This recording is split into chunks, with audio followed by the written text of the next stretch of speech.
सलाम दोस्तों, आज देखेंगे हम किस तरह से जो डॉक्यूमेंट ट्रांसमीटर होती है किस तरह रिपोर्ट जनरेट करते हैं। तो आप स्क्रीन पर देख रहे हैं ये जैसे कि आपका रिव्यू विद कमेंट्स हैं, इंजूरिंग कितने हैं, प्रोजेक्ट मैनेजमेंट के कितने हैं, इसी तरह से बी है कितने इसमें इंजूरिंग के हैं। इस तरह से आपको क्रिएट करना है। ठीक है, अप्रूव है, कैंसिल कितने हैं, ओवरड्यू कितने हैं, क्योंकि वीकली सबमिट करनी पड़ती है तो ये पता होना चाहिए। तो जो मैंने आप लास्ट वीडियो में मास्टर लॉ बनाया था कैसे मेंटेन करेंगे, उसके बाद में ये हम लोग बनाना पड़ता है।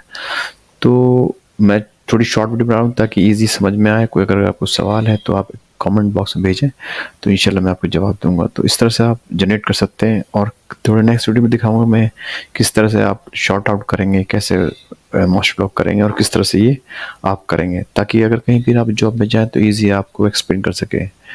ये पहली बार ऐसा है जो मैं पूरी आपको इन्फॉर्मेशन दे रहा हूँ। इंशाल्लाह थर्ड है, इंशाल्लाह नेक्स्ट हम लोग मिलते हैं वीडियो में। Thank you for watching and like.